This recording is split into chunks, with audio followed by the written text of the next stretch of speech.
Le ministre-chef du gouvernement Oumoudou Mahamadou a présidé ce matin au palais de congrès de Niamey la cérémonie de lancement du processus d'installation des élus locaux, un processus qui aboutira à la mise sur pied des conseils municipaux et régionaux.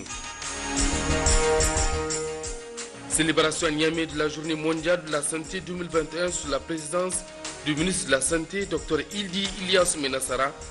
Le thème retenu pour l'édition 2021 est pour un monde plus juste et une meilleure santé. Poursuite de la série de visites du ministre de la Justice, garde des Sceaux, Dr Boubacar Hassan était ce matin dans plusieurs structures judiciaires relevant de son département ministériel.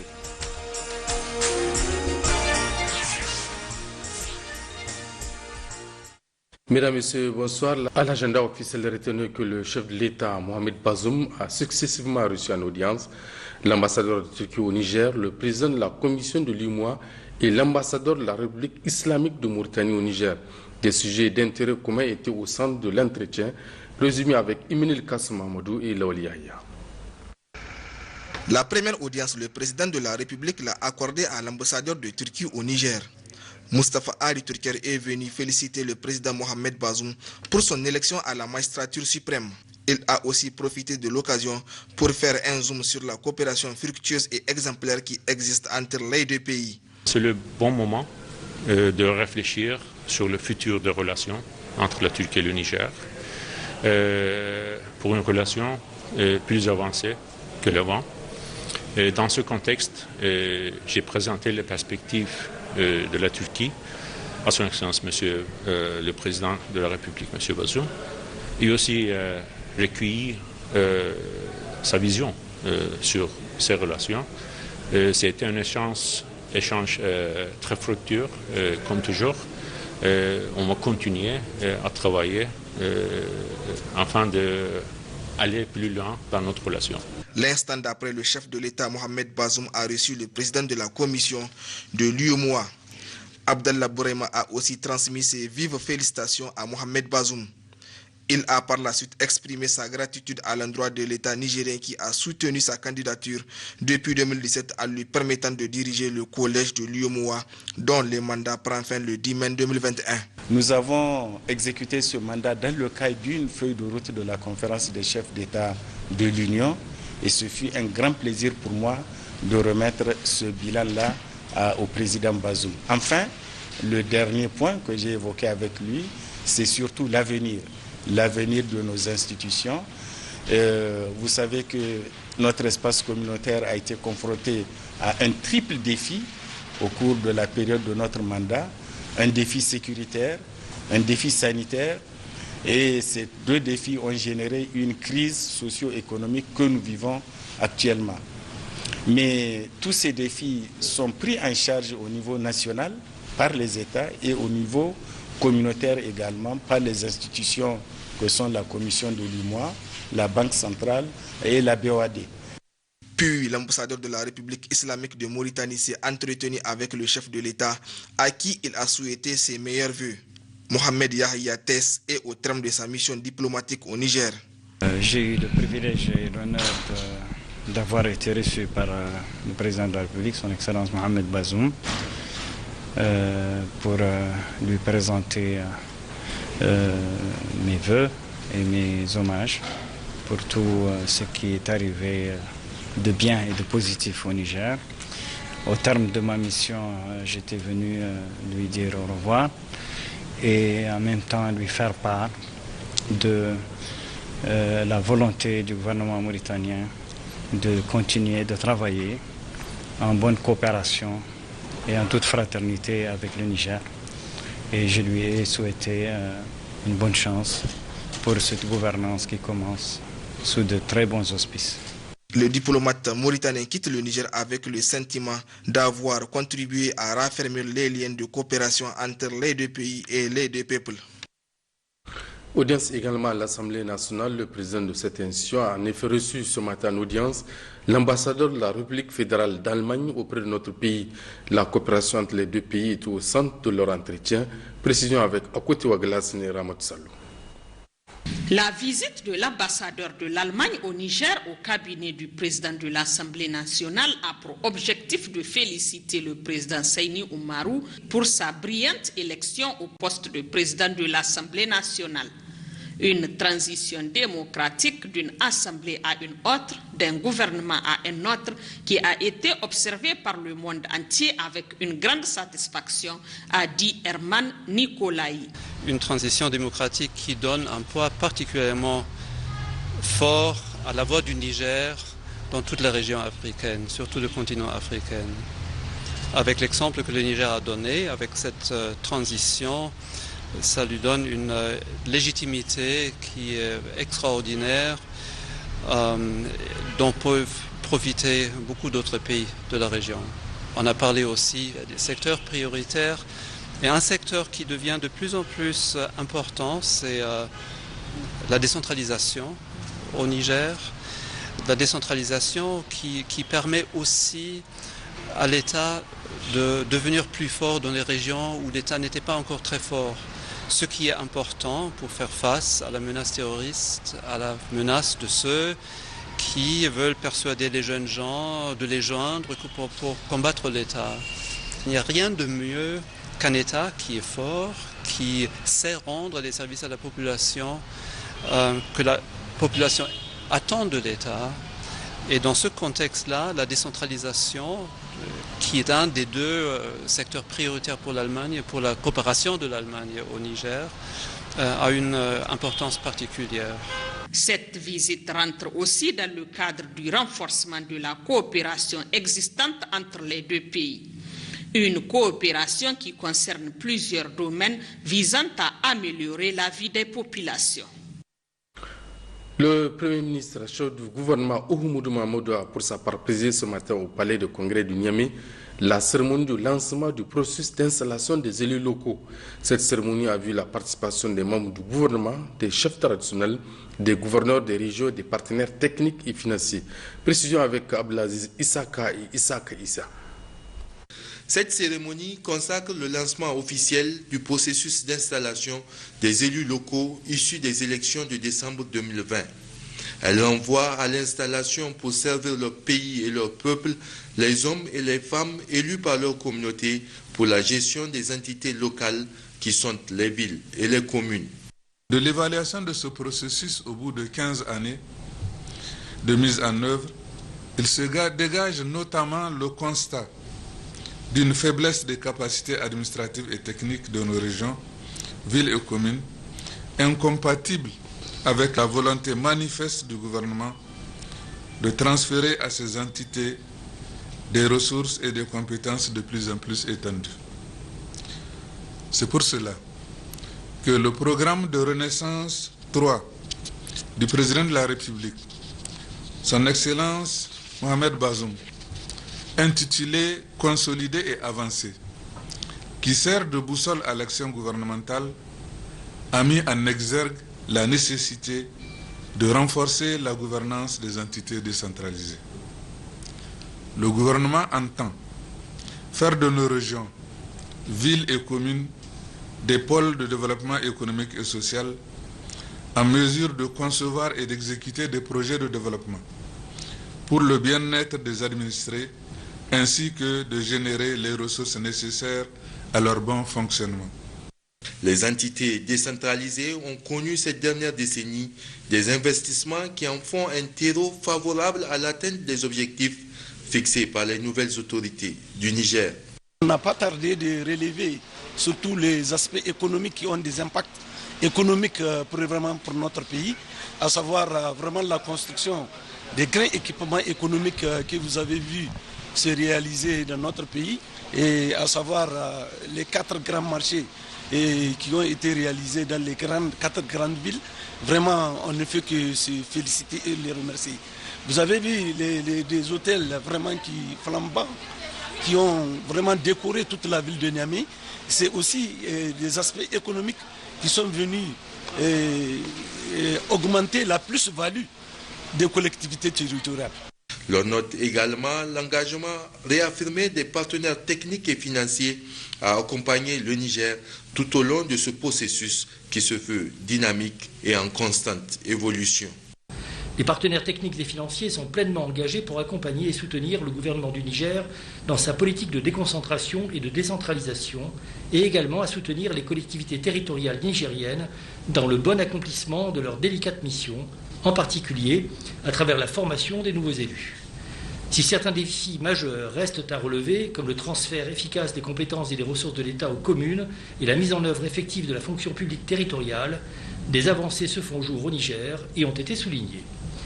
Nous sommes convaincus que le processus de décentralisation entrera dans une nouvelle phase avec l'arrivée de la 3e génération d'élus municipaux et de la 2e génération d'élus régionaux.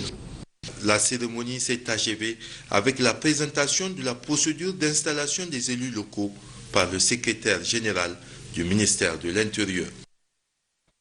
Autre aspect de cette édition, le Conseil supérieur de la communication tient depuis ce matin les travaux de sa session ordinaire au titre du mois d'avril. C'est le président de l'institution, Dr Kabir Sani, qui a donné le coup d'envoi des travaux. Le point avec Maria Madakou et Abdullah Ali. Entamée au cours du mois béni de Ramadan, l'ouverture de cette session ordinaire a été mise à profit par le président du CSC pour d'abord souhaiter un bon mois de Ramadan à la Oumma islamique en général et aux journalistes nigériens en particulier. Aussi, étant donné les circonstances ayant marqué ce mois, dont le terrible incendie survenu au quartier Pays-Bas de Niamey et les dernières attaques terroristes survenues à Mainesoroa dans la région de Difa et à Gaïgourou dans la région de Tilaberi, le président du Conseil supérieur de la communication a tenu aussi à présenter sa compassion aux familles des victimes. Je voudrais en ces circonstances douloureuses adresser mes condoléances les plus émues aux familles des victimes et souhaiter un prompt rétablissement aux blessés et aussi condamner fermement cette barbarie des groupes armés terroristes. Notre session intervient aussi au lendemain de la célébration de la Journée nationale de la Concorde. Cette journée instituée en 1995 en commémoration de la signature des accords de paix entre les autorités du Niger et l'organisation de la résistance armée ORA. C'est le lieu pour moi de rappeler que dans le retour et la consolidation de la paix, de la cohésion sociale et de l'unité nationale, les médias nigériens ont joué un rôle important. Ils ont été des acteurs majeurs de la promotion du dialogue, des relais de caravanes et forats de paix, de sensibilisation sur la décentralisation, etc. Vous devez poursuivre cette culture de la paix, si vitale pour notre pays, dans le respect strict du droit du public à l'information et des lois et règlements en vigueur. C'est après ces mots de compassion et invite à la culture de la paix que Dr Kabir Sani est revenu sur les points à l'ordre du jour de la session. Le projet d'ordre du jour de la présente session porte sur les points suivants. 1. Examen et adoption du procès verbal de la session ordinaire au titre du mois de mars 2021. 2. Information sur le CSC. 3. Examen et adoption des rapports de commission d'instruction. 4. Questions diverses.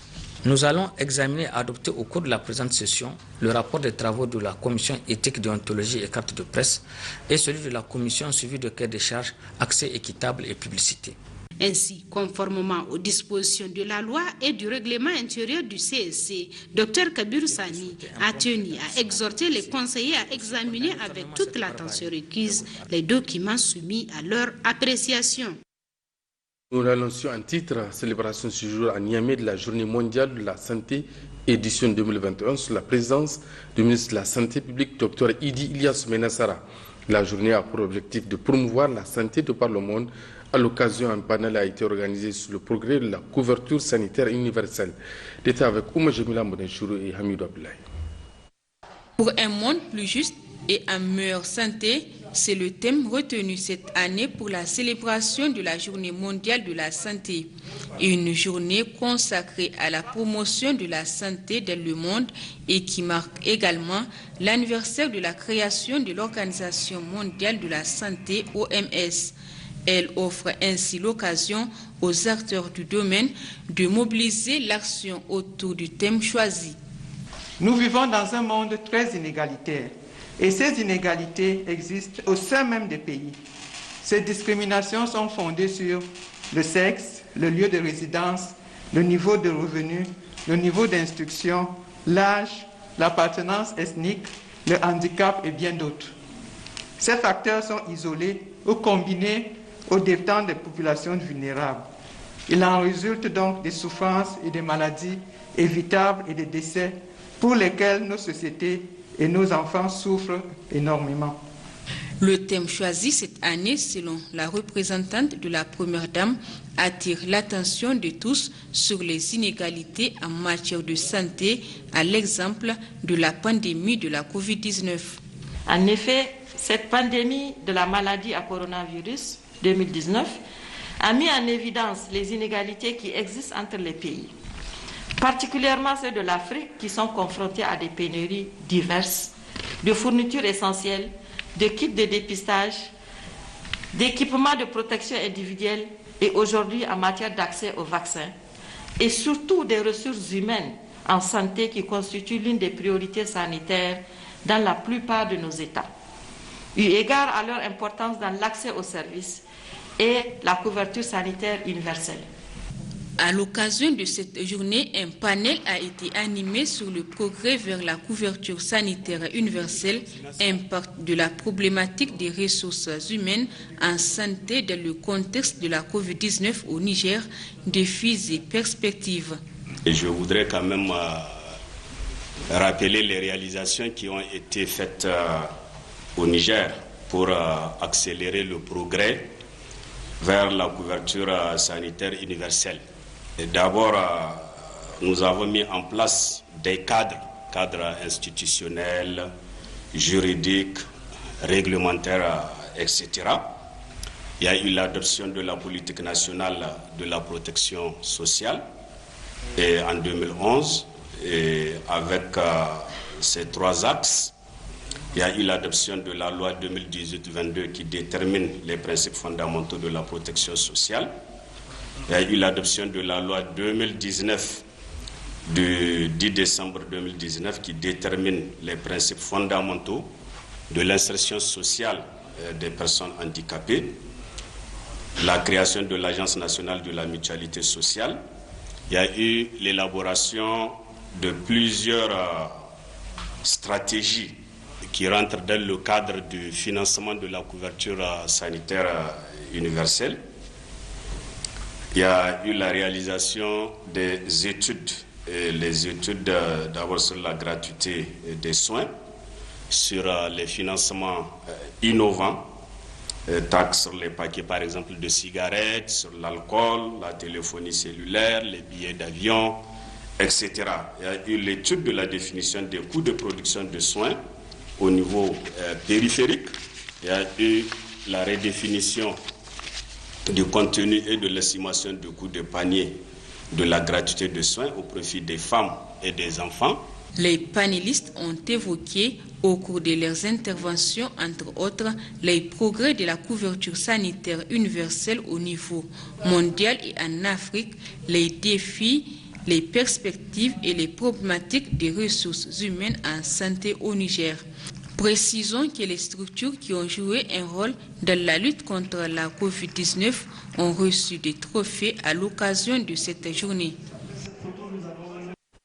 Suite les tendances Covid-19 au Niger, les résultats des examens virologiques de ce jour 26 avril 2021 se présentent comme suit. 13 nouveaux cas positifs de sexe masculin notifiés chez tous les demandeurs de tests PCR Covid-19 pour voyage sur 182 tests réalisés à la Covid-19. Ces cas positifs se répartissent comme suit. 1 au niveau de la région de Niamey, 12 au niveau de la région d'Agadez. Aucun décès enregistré ce jour. À ce jour, sur 97 576 personnes testées, 5 204 sont déclarées positives à la COVID-19, parmi lesquelles 4 836 guéris, 191 décès, 177 cas actifs, 55 en hospitalisation, dont 1 en réanimation. Le gouvernement attire l'attention des populations sur le fait que le virus circule fortement au niveau communautaire avec de plus en plus de cas présentant des signes souvent graves. Aussi, le gouvernement invite la population au respect strict de toutes les mesures prises, à savoir le port de masque, le lavage de mains à l'eau et au savon et l'utilisation du gel hydroalcoolique et à se faire vacciner contre la COVID-19. Pour toute information, appelez le 15 ou le 93 59 18 02. Cela dit, poursuite de la série de visites du ministre de la Justice, garde des Sceaux, Ce matin, Dr Boubacar Hassan a visité l'Agence nationale de l'assistance juridique et judiciaire et l'Inspection générale des services judiciaires. L'objectif est de constater les conditions de travail de ces services relevant de son entité administrative. Résumé avec Aminata Garba et Imran Boubacar Mega. Cette visite qui a conduit le ministre de la Justice, garde des Sceaux, à l'Agence nationale de l'assistance juridique et judiciaire de Niamey a pour objectif de constater les conditions optimales de travail de ces services, relevant de son entité administrative et aussi pour écouter les doléances des agents. De la salle d'accueil à la composante administrative, en passant par la composante financière et matérielle, le bureau de la directrice générale, à chacune de ces étapes de visite, le ministre a prêté une attention particulière aux locaux, scrutant le moindre détail. Après l'exposé des échanges directs avec le personnel, Dr Aboubacar Hassan a insisté sur le cadre de travail. Le principal constat est l'exiguïté des locaux qui constitue une préoccupation pour les agents. L'Agence nationale de l'assistance juridique et judiciaire est un établissement public à caractère administratif créé le 14 décembre 2011. Elle vise à organiser un ensemble de prestations afin d'améliorer la compréhension du droit à la justice et de toutes les institutions de la République et prévenir les conflits. La seconde étape a constitué l'inspection générale des services judiciaires. Ce centre est placé sous l'autorité directe du ministre. Il a pour mission la vérification de l'application des textes législatifs et réglementaires pour les juridictions en matière civile, coutumière, sociale, pénale, administrative et commerciale. Après une brève présentation, l'inspecteur général a relevé les problèmes qui minent ce service, dont la vétusté des locaux. Après avoir vu et constaté les conditions de travail des agents de ces services, Dr Aboubacar Hassan a encouragé le personnel à redoubler d'efforts malgré les conditions difficiles. Il a aussi rassuré ses agents que tous les moyens seront déployés pour que ces différents services retrouvent leur lettre de noblesse en vue de redynamiser ce service régalien de l'État qu'est la justice. Le directeur général de l'autorité de régulation du secteur de l'énergie, Ibrahim Noumaou, a présidé ce matin midi le lancement du séminaire de validation du rapport sur l'ajustement tarifaire 2021-2022, une rencontre d'analyse et d'échange des acteurs de ce secteur stratégique afin de proposer des tarifs justes et raisonnables pour les usagers. Le point avec Hassim Abdoulaye et Abdoulaye Ali. Il y avait autour de la table les représentants de l'Agence de régulation du secteur de l'énergie, ceux du cabinet du Premier ministre, ceux de la Nigérienne d'électricité Nigélec et enfin les représentants des consommateurs. Ensemble, ces acteurs œuvrant dans le secteur de l'énergie vont examiner le rapport sur l'ajustement tarifaire 2020-2021, l'analyser et proposer des tarifs justes et raisonnables pour les usagers et permettant de couvrir tous les coûts de la Nigélec. Un processus mené par l'Agence de régulation du secteur de l'énergie conformément à ses prérogatives de sauvegarde de l'intérêt de l'État, des opérateurs et des consommateurs. Il vous souviendra qu'en octobre 2017, les tarifs d'électricité ont connu une hausse dans la recherche de l'équilibre économique et financier de la Nigélec. Notre tâche aujourd'hui n'est pas des plus aisées, car il s'agit de tenir compte des intérêts des acteurs en présence, intérêts qui très souvent sont divergents. Je vous invite alors de vous départir de tout esprit de repli sur soi et de n'avoir pour seul objectif que de proposer des tarifs justes et raisonnables pour les usagers et permettre de couvrir tous les coûts de la Nigélec. Je sais que je peux compter sur vous pour mener à bon port cette gymnastique. D'ores et déjà, un consultant en matière de tarification vient de nous déposer un rapport que vous êtes amené à examiner et valider en vue de rendre compte aux autorités sur la question. Pour finir, je profite de cette occasion pour remercier tous nos bailleurs qui continuent à nous accompagner pour non seulement une régulation du secteur de qualité, mais aussi pour le relèvement du taux conséquent d'accès à l'électricité afin de passer de 15% aujourd'hui à près de 85% à l'horizon 2035. C'est donc parti pour une série de réunions d'échange et de réflexion dans l'optique de proposer des tarifs acceptables à tous les niveaux. L'atelier de formation des agents de la protection des végétaux sur la Convention internationale pour la protection des végétaux, les textes réglementaires, les normes internationales des mesures phytosanitaires et les ravageurs de denrées stockées a pris fin ce lundi matin à la résidence Hôtel Samira. Plusieurs résolutions et recommandations ont été formulées lors de la cérémonie protocolaire de clôture. L'État avec Gérard Ablaziz et Hassan Moussa.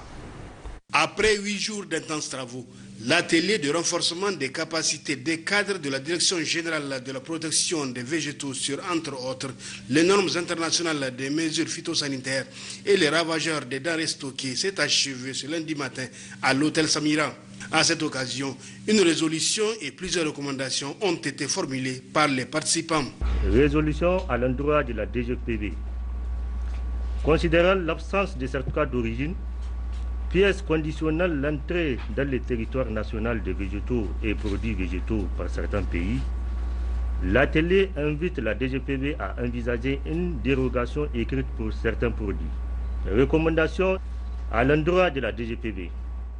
Considérant les difficultés que rencontrent les inspecteurs phytosanitaires dans la mise en œuvre de la loi phytosanitaire en vigueur, l'atelier recommande de sensibiliser les acteurs à travers la formation des opérateurs économiques du secteur, du grand public, des forces de défense et de sécurité, notamment les douaniers et les autorités, etc., de prévoir des modules de formation au niveau de l'ENA, à l'endroit des partenaires, considérant que l'identification des organismes nuisibles ne peut se faire sans infrastructure, équipement et matériel adéquat d'inspection.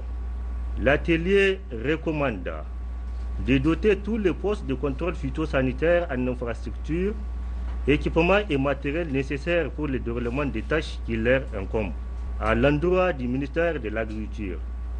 Considérant que les semences constituent une source de propagation d'organismes nuisibles, l'atelier recommande la prise en compte effective par le ministère de la réglementation phytosanitaire relative aux semences. Considérant la multitude de conflits de compétences aux frontières entre les représentants des services du contrôle phytosanitaire, de l'élevage, de la police sanitaire et de l'environnement relativement à l'inspection de certains produits. L'atelier recommande une rencontre de haut niveau pour harmoniser les cadres législatifs et réglementaires de ces différents services. Considérant la nécessité pour le Niger de bien contrôler ses frontières, afin d'éviter la propagation d'organismes nuisibles, un programme de renforcement des capacités des inspecteurs phytosanitaires sur les échanges inter-États en matière de normes et mesures phytosanitaires s'avère indispensable. Pour le secrétaire général adjoint du ministère de l'Agriculture et de l'Élevage qui a présidé la cérémonie de clôture, les objectifs de la formation sont largement atteints. En effet, je n'ai aucun doute qu'avec les enseignements que vous avez reçus, vous êtes maintenant mieux outillés pour contribuer efficacement au contrôle phytosanitaire au Niger. Je puis vous assurer qu'au niveau de la Direction générale de la protection des végétaux, des dispositions seront prises pour valoriser ces compétences. Aussi, nous allons continuer à travailler avec tous les inspecteurs phytosanitaires et il reviendra à chacun de vous d'assurer les missions qui lui sont dévolues. Il faut noter que cette rencontre organisée par la Direction générale de la protection des végétaux s'est déroulée en 2 sessions avec l'appui du projet intégré de modernisation de l'élevage et de l'agriculture au Niger, PUMELAN, financé par la Banque mondiale. Un tout autre registre, cérémonie de remise de bourse de formation à l'Institut d'esthétique et de beauté Institut FOCA par la compagnie de téléphonie mobile Airtel Niger, une initiative d'Airtel qui vise à accompagner les filles et les femmes issues de couches à revenus moyens pour la formation professionnelle et leur autonomisation. Le point avec Maria Makita et Suleiman Boubacar. Elles sont au total 10 filles à bénéficier de cette deuxième promotion de la bourse d'Airtel Niger pour des études en coiffure ou esthétique à l'Institut FOCA. Dès l'ouverture, nous avons eu l'appui d'Airtel qui nous a envoyé 10 filles qui maintenant volent de leurs propres ailes, travaillent dans des instituts ou se sont installés à leur propre compte. Vu que cette expérience a été vraiment positive, nous nous sommes encore rapprochés d'RTL une fois et sans problème, ils ont accepté de reprendre encore 10 filles en charge. Bien sûr, les critères sont basés surtout sur le social et donc c'est sur ce fait que nous avons pu avoir les 10 filles qui sont actuellement avec nous pour être formées en esthétique et en coiffure. Conformément à sa responsabilité sociétale, plusieurs actions sociales ont été faites par RTL Niger. La promotion de la femme pour son autonomisation figure également parmi les priorités d'RTL Niger, en atteste cette remise des bourses d'une valeur de 4 millions de francs CFA. C'est plusieurs projets qui ont ainsi été réalisés ces dernières années au profit des femmes, dont entre autres la dotation des groupements féminins en espace vert agroécologique et leur formation en écologie et en marketing agricole dans les régions de Tillabéri et de Maradi. L'organisation des caravanes de santé pour le dépistage du cancer et d'autres maladies. Divers dons aux centres de santé, aux orphelinats et aux organisations féminines. La construction de puits et forages, pour ne citer que cela. Tous ces projets émanent de notre volonté d'impulser une nouvelle dynamique de développement pour le bien-être et l'inclusion financière des femmes et de la jeune fille.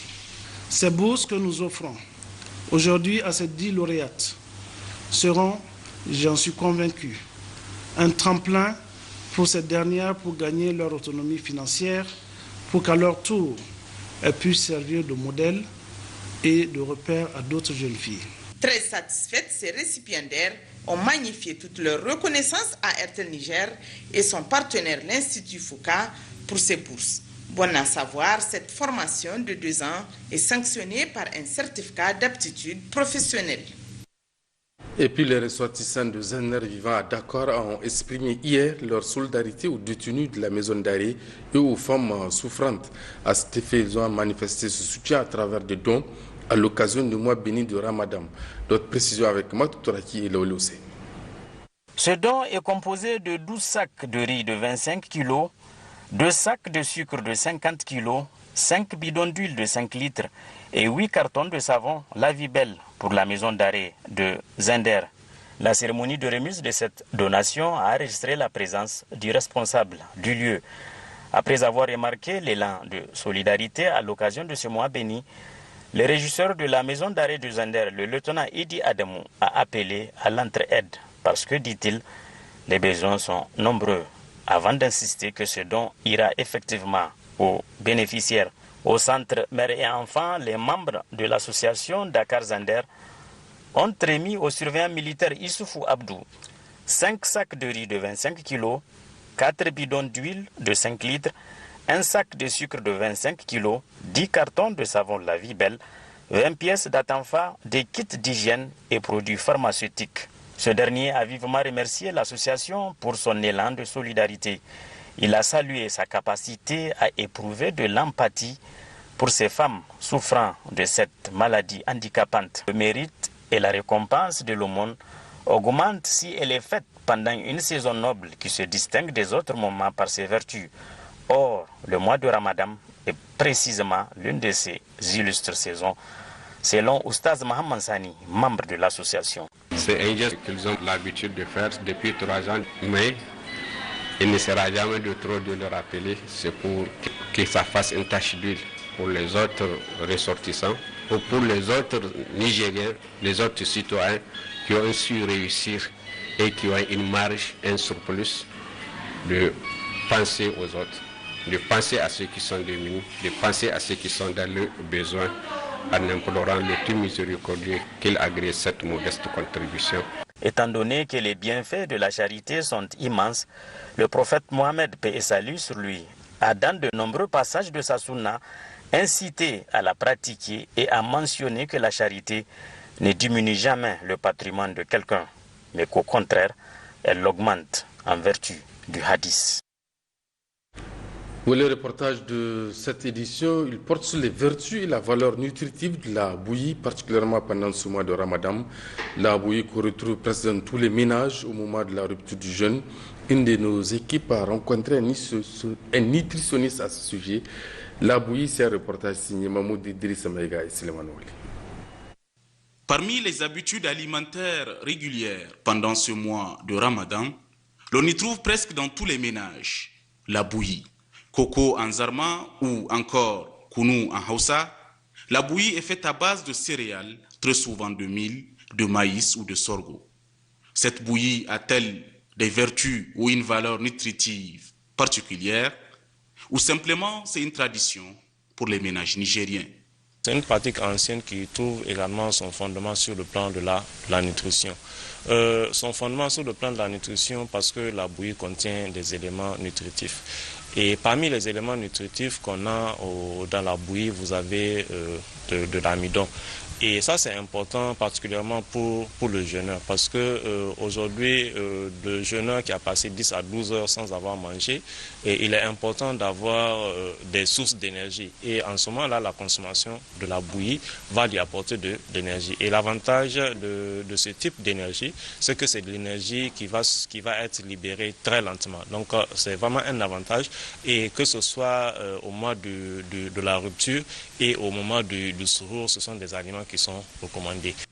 Outre les adultes qui jeûnent, c'est surtout les jeunes enfants, particulièrement les talibés qui en raffolent. Tasse à la main, alignés en fil indien, ils ne ratent aucune occasion pour se la procurer. Que ce soit au niveau des mosquées ou encore sur d'autres lieux de distribution, ils attendent avec impatience les bonnes volontés qu'il offre gracieusement. Pour le nutritionniste, on peut tendre vers d'autres types de bouillies à base de tubercules par exemple, les purées de pommes de terre, de manioc ou de patates.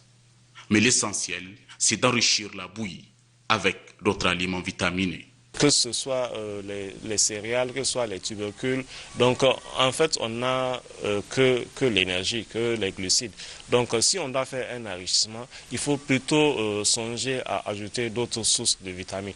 On a souvent dans certaines régions, on ajoute du fromage, notamment on a une bouillie qui est caractéristique de la région des Indes, où on ajoute du fromage sous la forme de tchoukou. Donc ça a un avantage, ça permet d'enrichir la bouillie en protéines. Vous avez également une autre fabrication de la bouillie où on ajoute également des extraits de doum, où ça peut également favoriser l'enrichissement de la bouillie en vitamines et en sels minéraux. Et vous avez dans certains cas, on ajoute également du pain de singe dans l'enrichissement de la bouillie pour enrichir la vitamine en sels minéraux.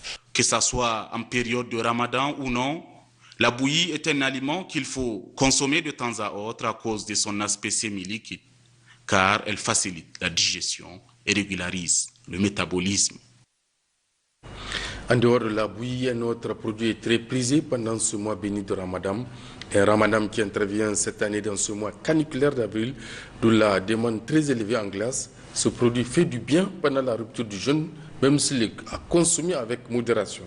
Les précisions de Issou Suleiman et Abdel Fattah Moussa.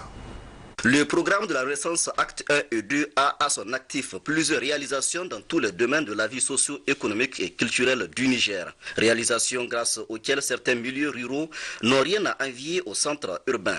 Les pistes en terre réalisées ont permis de rapprocher les populations rurales à celles des grandes villes en assurant la desserte en produits de première nécessité, en facilitant aussi les échanges et l'électrification des villes et de gros villages a permis aux populations rurales de disposer de la glace dans les milieux les plus reculés. Pour justement parler de la glace, qui est un des produits prisés en ce mois béni de Ramadan, elle est produite, vendue, consommée dans les villages, contrairement aux années antérieures où la population parcourait des distances pour s'en approvisionner et à des coûts exorbitants.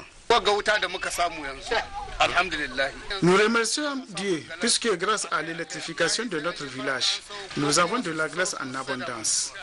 Auparavant, on se rendait à Maradi-Ville afin de s'approvisionner à 75 francs. Dieu merci. Nous l'exportons dans d'autres villages en raison de 50 ou 25 francs CFA l'unité.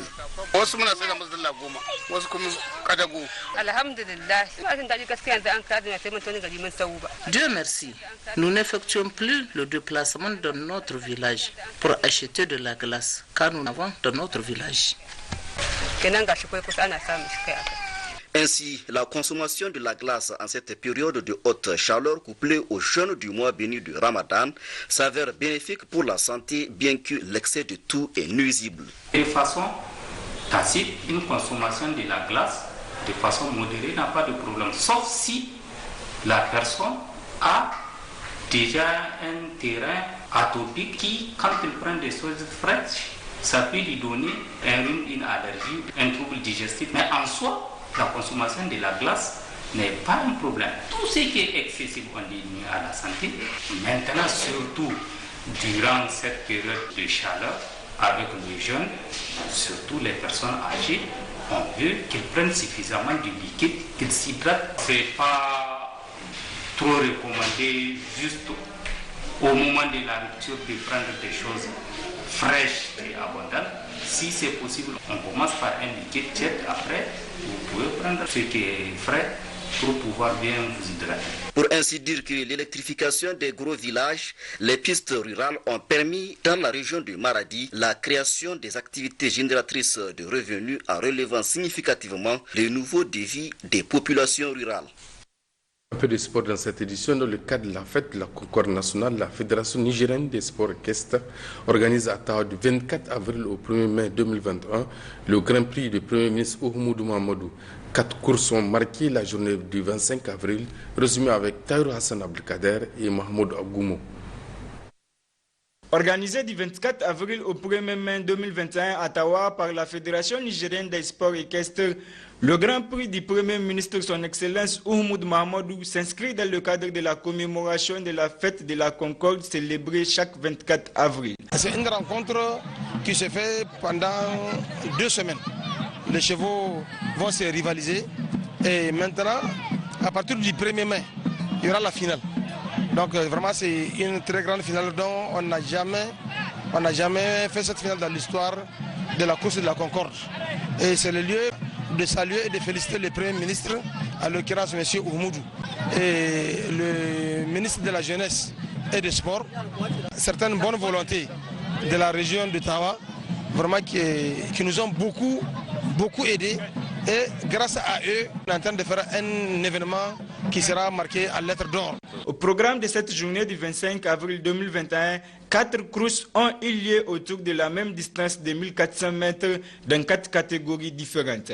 Les prix décernés au cours de la journée ont varié de 150 000 francs CFA à 350 000 francs CFA. A noter que la grande finale de cette compétition, dénommée Grand Prix du Premier ministre Oumoudou Mahamadou, aura lieu le 1er mai prochain. Soulignons enfin que ce Grand Prix du Premier ministre Oumoudou Mahamadou a été marqué par la participation des voisins du Nigeria et du Burkina Faso.